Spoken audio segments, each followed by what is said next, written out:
Sawadee Krap. Hello everyone, my name is Adrian Low. I am from Hong Kong and New Zealand, and I am an international expert at the Urban Design and Development International Program, or UDDI program of Thammasat University. Sawadee Krap. I am Jankaew, Associate Director of the UDDI International Program of the Thammasat Design School, Thammasat University. I have the pleasure here to introduce you today our exhibition that we have done. Our exhibition, it is about the main topic of the urbanization that affects all the cities and territories in Southeast Asia and all over the world. In this exhibition, we will be tackling the some of the main problems that are arising in the surrounding territories around Bangkok. Our discipline of urban design takes care of these things. Actually, we work to identify the issues and try to provide a practical solution for all the city and all territories.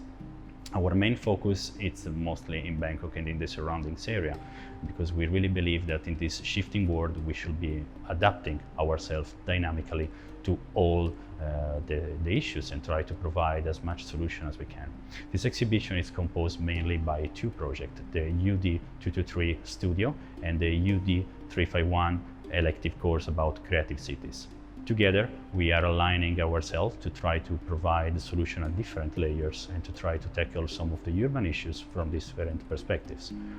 All of this is actually existing in the background with the research created by Professor Pawini about Professor Pawini Jankaew Urban Mobility Research Excellence Center about improving the quality of life for these developing territories. The two projects that we are exhibiting here is within the framework of the Learning City research in Pathum Thani. The reason why we are interested in the Thanyaburi district within the Pathum Thani province is because of the increase in urbanization in Bangkok, which is overspilling to the surrounding districts. And the two projects that we're here to see today are situated in the same site along Klong Rangsit, which is a canal that shares by many municipalities in the Thanyaburi district.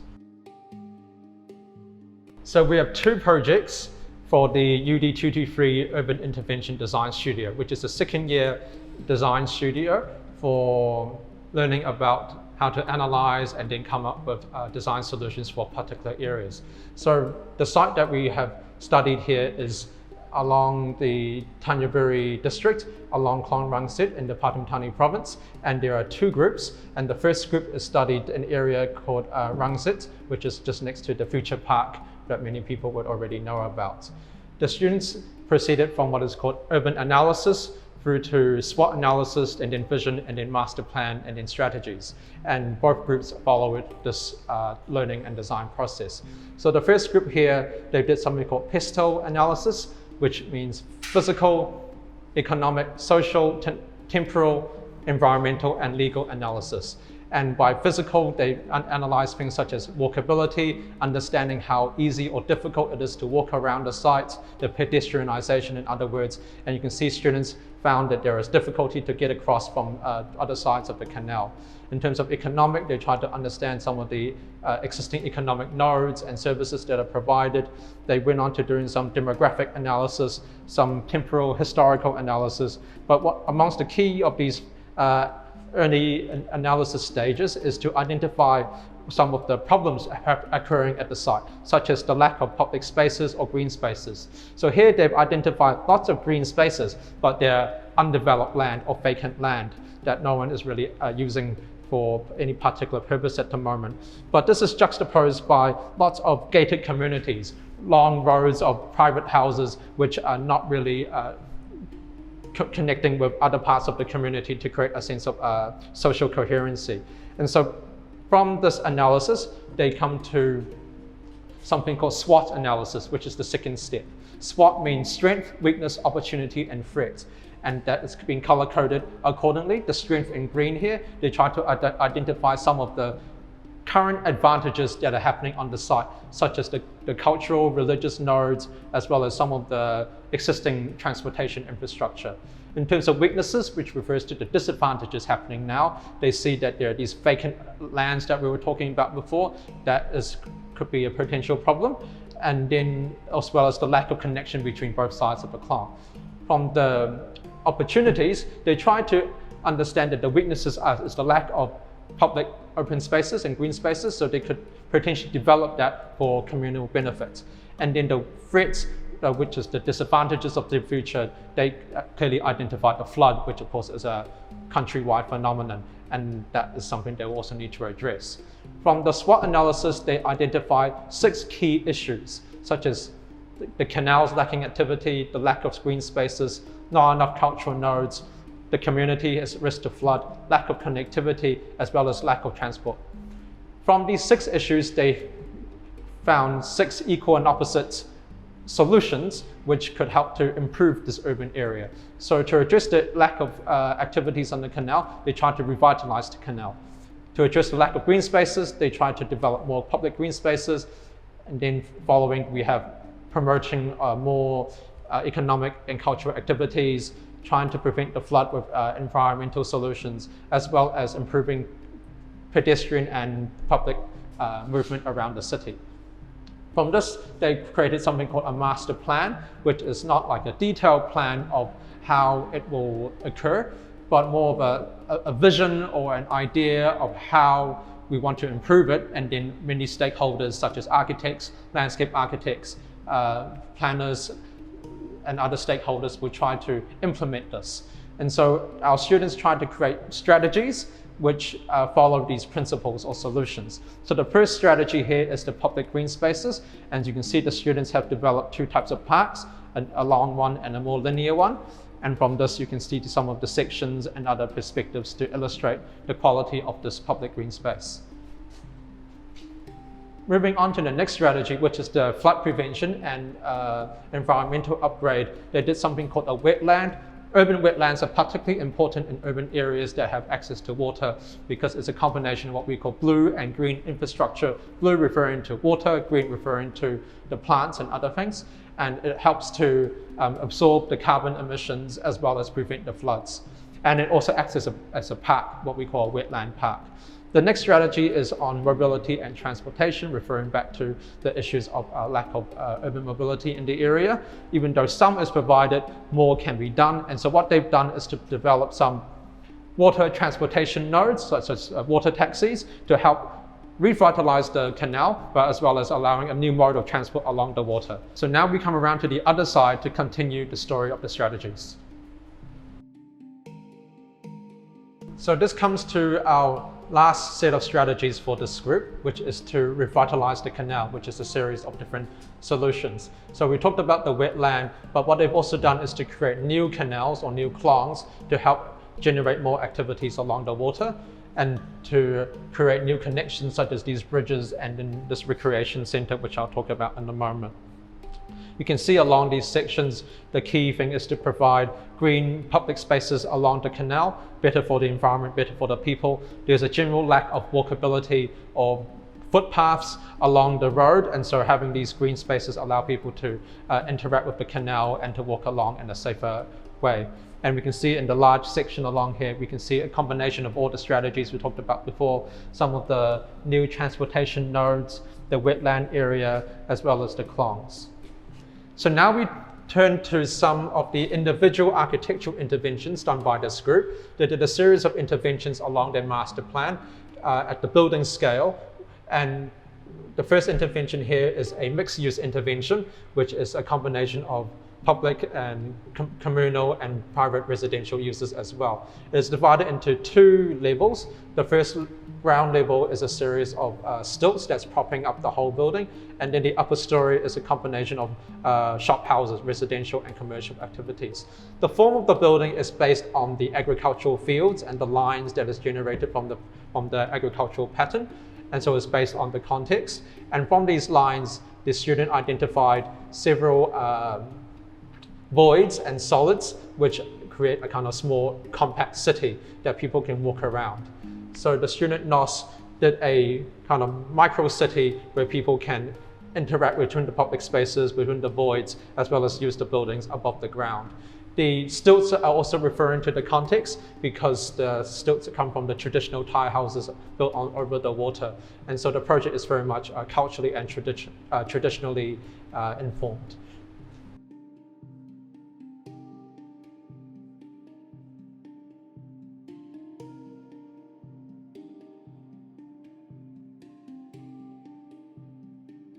The next project done by Erin is a startup district. The idea that many people are wanting to start up their own businesses, but they may not have the economic power to rent out an entire office, and so they'll share a mixed-use office space. So the building does not use walls or partitions to divide the spaces. Rather, the building is one large open space divided onto different platforms or levels, as we can see in the section and in these other drawings. That way they can create their visual connectivity while still having a sense of their own individual space to conduct their own work. Such spatial arrangement allows them to agglomerate and gather and share ideas and knowledge between different businesses.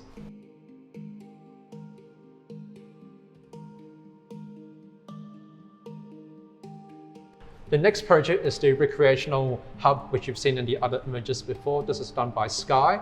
Her project is actually a combination of a few different things, starting with a bridge which spans over one of the klongs that they've developed. It also has a series of recreational activities within the building itself, especially we can see with the basketball court, which is in this hole on the ground level. And then last but not least is actually the green roof, so that people can enjoy some sort of artificial green space, which is somehow shaded from the sun as well. And the last individual architectural intervention within the first group is done by Guy, and he has done an educational node, which is because in the Pathum Thani province there's some 12 universities or higher learning institutions, including our university, Thammasat University. And so what the student has done is to create a kind of mixed-use educational node that different universities can use as a kind of shared learning space. So it has an outdoor area where people can do some recreational activities, as well as spaces on the roof where people can interact and do some private study as well. So now we move on to the second group, which is an extension of the first group further along the canal. So the first group was just here near where the future park is in Pathum Thani. So the next one is in the next municipality called Bangkok municipality.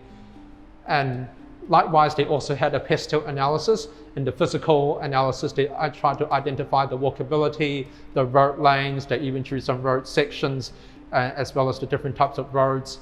Because this is slightly further away from the main settlement area, the walkability is even less. Basically no footpaths along the road, and so for the pedestrian it's quite a difficult time to manage. They also identified a similar phenomenon of the lack of open spaces. There are many green spaces, but not usable green spaces for the public. And likewise, they also have long sections of gated communities, which are private residences, which can only get in with special access. So that's why it's kind of, this creates a sense of disconnection between the residential, the public spaces, and the area as a whole. So from this pestle analysis, they move to the next stage, which is the SWOT analysis, like the first group. Strength, weakness, opportunity, and threat. Each one is color-coded. The strength, they identified things like the potential for better open spaces, as well as better public transport nodes like the previous project. In terms of weakness, they also identified some of the areas which are not suitable for the community right now. In terms of opportunity, they try to identify those areas of weakness and turn them into public green spaces for the community to use. And then last but not least, they also have threats. And like the previous project, they also identified the klong as being a potential flood risk. So from the SWOT analysis, they also identified key main issues or problems that are occurring on the site, such as the lack of activities along the klong, lack of public green spaces and pedestrian spaces, disconnection along the different modes of public transportation, as well as potential loss of culture and the social segregation, because there is some informal settlements and issues of inequality within the area. Following the main issues, they have a set of equal and opposite principles or solutions, which they use to create strategies to help improve this area. So the first is to rejuvenate the water space, to address the issue of lack of activities along the klong, create new quality green spaces and walking environments which are safe to address the issue of the lack of public green, to improve access to public transportation, as well as to preserve and promote culture and to improve the community lifestyle to address these other social issues. So the first strategy here is the rejuvenating of the water space by providing new activities and nodes along the water, such as floating gardens, which is also acts as urban agriculture, so people can farm things along the water and help to activate the water space. There's also floating pavilions, which are also over the water, but they act as a kind of a greenhouse, which is also used for urban agriculture. The next set of strategies is all to do with the public green space. So as we was talking about, there was a lack of public green spaces in the area. So the students came up with different strategies. The largest one, of course, is the park. And they developed many different parks. And the parks, they have some water feature, some steps and some trees. This is well landscaped for the people to enjoy. To connect the parks together, they created what is called a green network, or a series of green pathways to help connect the whole green system into a set of strategies which are connected to each other. So the two types of green pathways, the first is along the canal, which is this one, like the previous group, planting some trees, some steps, so that people can read some book by the river and just be able to enjoy the river space, democratizing the water space. The next is the green pathways on the land, which help to connect different green parks together, which have a similar pattern to one of the other interventions, which I'll show you in a minute. Now we come to the last set of strategies around the corner. The other strategies for this group that they developed to help address issues of social and economic factors is the creation of a new market. There is an existing market, which is along a kind of covered space, and then they created a bridge, which I'll show you in a second as well. And this market is an extension of this economic hub. So this whole thing acts as kind of a creative economic center for this area. The red signifies spaces for selling red meat. The blue signifies selling seafood, and the green signifies selling fruit and vegetables. And so it's a kind of creative, open-ended market that people can adapt the structure for themselves to sell different types of things at different times of the day. The last set of strategies for this group is to do with the public transport and urban mobility. So they have done a series of bus stops, and then they also developed some new row houses along the canal. This takes us to the individual architectural interventions, which are at a smaller scale and distributed across the site. And the first one we'll be talking about is done by Mind, who has done a transportation hub as an extension of the transportation strategy that I was talking about before. So this tries to connect the different modes of transportation into one area so that people can take the motorbike taxi or a van or something like that, and then they can walk across the bridge to the other side of the canal and then take a bus or something like that. It's intended to be a multimodal or intermodal public transportation hub, and that's why there's a bridge and then parking along both sides. The next architectural intervention is done by a student from Myanmar called Sun, and she has done an interesting proposal for a mixed-use building combining a green roof on the top and a car park underneath. Because this building extends from the green space strategy, you can see similar structures which also act as lights to help create more lively and vibrant activities on the green roof. And this whole thing is designed as a ramp, so people can walk up all the way from the ground up to the top, where people can do their social activities. But beneath, as I said, is a car park, and a car park is very much necessary because there are cars that are parked along the road with no proper car parking space. And now we move to the next intervention. Right. The next architectural intervention for this group is done by Thisha, and her project is an extension of the social economic strategy I was talking about before with the production of the market spaces. So her bridge is actually a bridge and a market connecting the old existing market to the new market from before. Her bridge is to promote the circular economy, acknowledging issues of waste Thailand produces some 40 billion tons of plastic waste per year, and only a small proportion is being recycled. Thailand is also the 6th biggest contributor to marine waste, and so her project tries to raise awareness of the waste in this country and try to sell products or encourage local handicrafts and craftsmen to recycle products that could be sold and reused again. Even her building is proposed to be made up of some substantial cardboard, which is also another sustainable solution for this area. Okay, so now we come to the last two individual interventions for this group.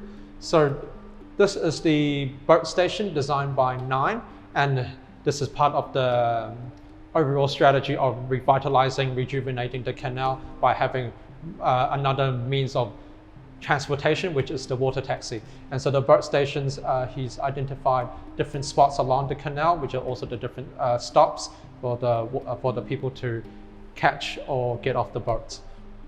And it's using a pseudo mixture of traditional and modern architectural influences to design the shape of the building.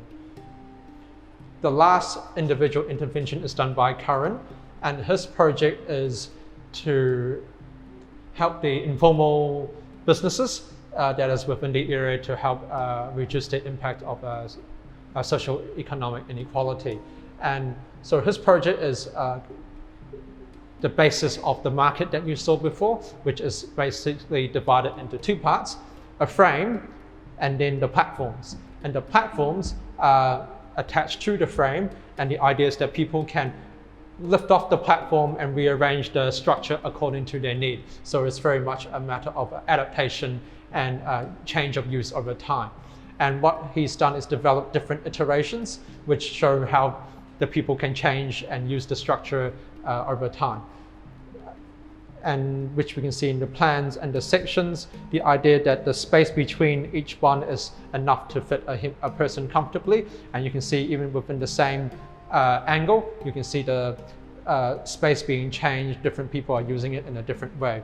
And then we've got some of the overall exterior images, this one and this one, to show how the space has a sense of vitality or vibrancy, but at the same time it's actually still very much formal and legal, in the sense that they have the legal right to use the space, to sell their goods, but informal and haphazard or chaotic because they can change things and use the structure and the platforms according to their own needs.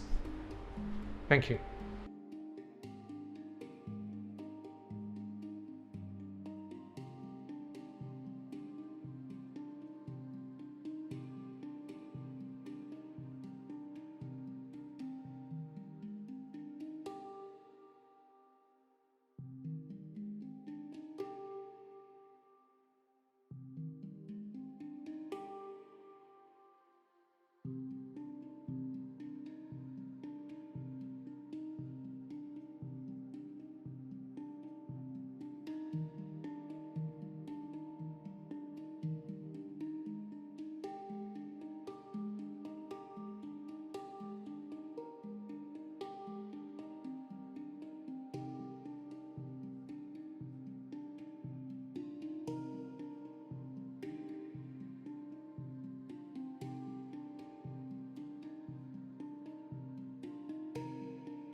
So with that, we have a good summary of the exhibited content of the UD 223 Urban Intervention Studio of the second years, which is to revitalize Klong Rang Set with different architectural, landscape and infrastructural interventions.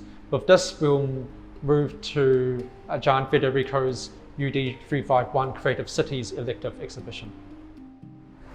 In my course UD 351 Creative Cities course, We tried in the previous semester to do something interesting, contemporary and different from the nature of a proper ordinary theory course. We discovered and studied the creative world, the creative level, studying and tackling this point from three different perspectives. The first one, it's about the role of the creativity in the evolution. The second one, it is about the creative economies as a driver for the big macroeconomic scales in the urban study field. And the third one is the creativity as it is prescribed by the international framework, for instance, as the UNESCO. In a theory course, so we find two occasions to work together with the student in developing a small studio project in a kind of intensive workshop. In the first part, the student had the chance to carry out some creative city projects. So we studied together the UNESCO framework, the UNESCO Creative City Framework, and studied the 7 aspects of the creativity which can be driver for better urban futures. And then we tried to work in a real context, the context of Thanyaburi, the same site where the previous project was shown. In this project, actually, the challenge was to try to start to work with the real context of a place which is not at the moment highlighting its own features and its own potential. So for this reason, the first part in the developing of this project was actually the most engaging and interacting and somehow challenging for the student, because the student had to reflect first of all on the existing issue and then try to find a better way to empower these issues. In the second part of the course, I collaborated with another UDDI colleague, an Italian-Swiss professor, Professor Paola Rizzi, and in this case we developed the second part of the project around the end of the course. So basing on the first design, we developed gaming simulations on the student project. Gaming simulation, it's a technique which pays its root in the mathematics science, and it's in the gauging and in the interaction and in the bargaining. So somehow I will say that it's a way to discover together new things while playing, while having activity together. So the students have to develop some specific game focusing in some specific aspect of their previous design. The first project is the project called Sustan and is carried out by Pimnada. In this project, the students work in the existing layout and try to reflect also about the past. So the challenge was to try to develop an agri-tech industry to try to create a sustainable agricultural center. In this graph, actually, we can see how the student focus specifically in the reflection among user, places, and activity. And the creative engine of development is the food. So the student proposed the creation of a farm park, which is actually a kind of center for innovation, research, civic engagement, all together with the creation of a local market. The challenge was actually to try to improve and empower and start to put the stakeholders together, and also try to realize a moment of showcase and occasion for the local territories by the local stakeholders. So in this project, the key point is actually to bring the energies together and concentrate them into 3 physical aspects. In the second project, the focus by the student was slightly different. This is the project called Collabgen by Bank and Joy. And in this project, the student reflected on the handicraft, proper existing materials such as the sculpture, craftsmanship products, herbal juice, or even the bags. So the challenge for the student was to create a timeline, a possible roadmap for the implementation of this project.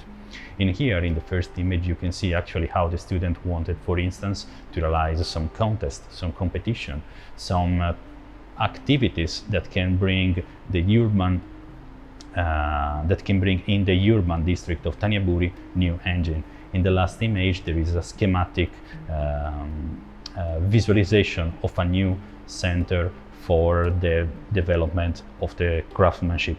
So in this case, the creative city is referring to the UNESCO framework as one of the main, most famous characters, which is exactly the craftsmanship and tradition. So the student also think about how this can be bring and move into the next level, for instance, with the interaction among stakeholders at a different level.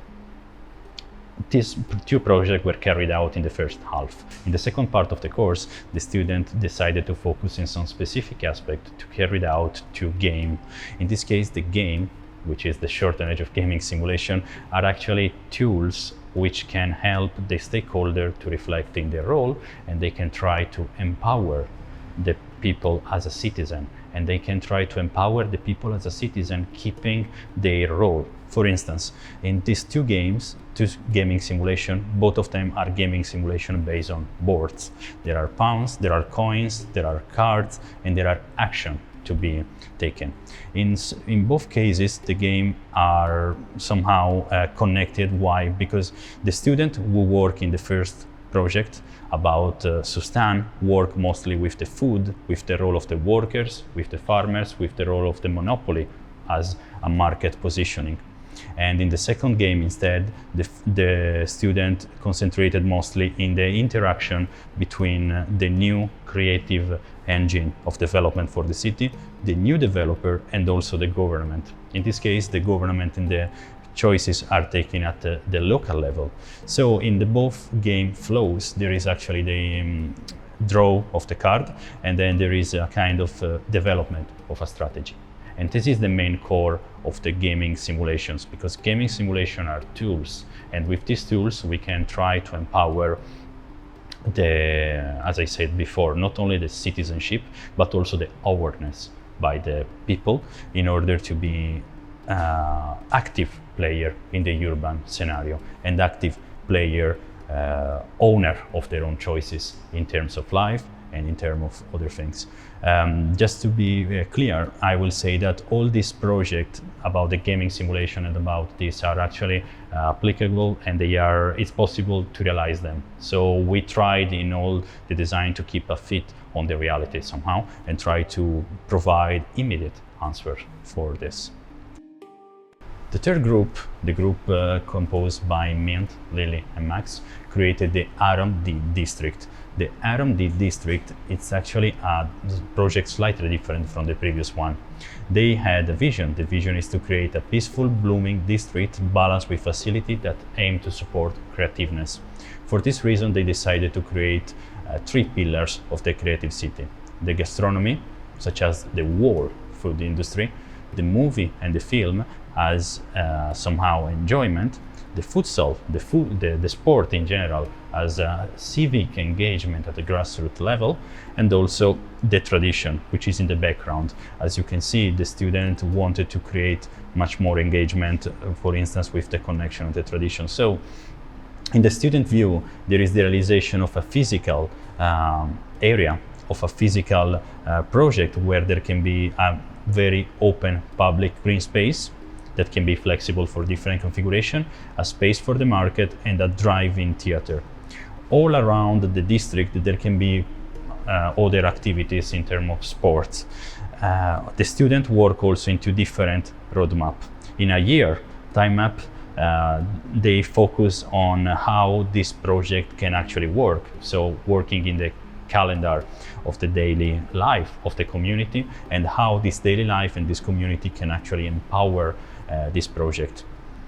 They work also in a medium-long term range from now until the next 10 years, deciding how slow action can bring this project in this reality to be standing and to become national and eventually even famous at international level. Not only for attract tourists, this is important, but also to try to empower more the national positioning, and also to try to attract different funding or financing, for instance, for the activity of engagement. In all the activity of engagement, the student also thought about different interaction with the stakeholders. For instance, in regard to the sport, specifically the futsal, there is designed, actually it's interesting to know that also football teams perhaps can be a part of this in order to create a general engagement, which is later made more specific. In the second project, we are discussing about a different approach again, because the student started from the bot noodle. So from a specific result, the student work backwards. This is the project made by Yoke, Punch and Rack. In their design, the idea to make to put the food at the first as a basic engine of the creative economy, it's actually, let's say, architecturally defined by the creation of a new area, well connected with the existing public transportation. And this area, it's a public area. This public area can be the place for them to showcase, to have a proper architectural, physical background for all the activities. Again, also here, the students work in a timeline, a different level. They study the past and try to see how within 3 years this can actually be seriously improved and implemented with the collaboration with the stakeholders. The students actually also work mostly and especially in deep connection with the canal. Why? Because in these territories, this proposal, like all the others, are actually very well connected with the reality. So we didn't try to ignore the physical base of each of the context. So in this case, actually, there is also the idea of connection with walkable, cyclable pathway, with a museum, with the creation of different public spaces, and with the connection with the existing boat mobility. So the previous two projects were actually translated into gaming simulation in two different ways. The first project, the last project I showed, the Kuatirua, was actually translated into a game called The Challenge, which is, as you can see, it's a kind of revisitation of the Monopoly. So as every Monopoly, there are some positioning to get, and there are some other card which can be extra, or they can be connected to some currency. So in this case, the goal are not only to enjoy, because this is like the basic reason, purpose of this, but there are other more sophisticated outcomes. The first one is learn about the component of the boat noodles. So that's a way to bring the creativity heritage in the future. Help how to sustain and overcome a situation which is disconnected in the right moment. So a way to create engagement, and then teach and somehow express, communicate how this tradition can be played. So it's also interesting how, for instance, all the element is then deconstructed into small other elements. In this other Guess Who, the student actually chosen a game card. In this game card, there are 4 different players, so you can choose if you want to play as an investor, as a local, as a government, or as a business owner. So it's a kind of simulation of your role, and you need to maximize your outcome. So with this game flow that it's made by bargaining, negotiation, collaboration, each player needs to choose a strategy, and the strategy needs to be carried out at the expenses of the other player, or even maybe with the integration of the other players. So the main purpose of the citizenship, of the active citizenship, and of the building up the awareness of each stakeholder, it's something that is very present in this gaming simulation. So all the games are actually, again, focusing on a very specific aspect, but they are sharing the same base.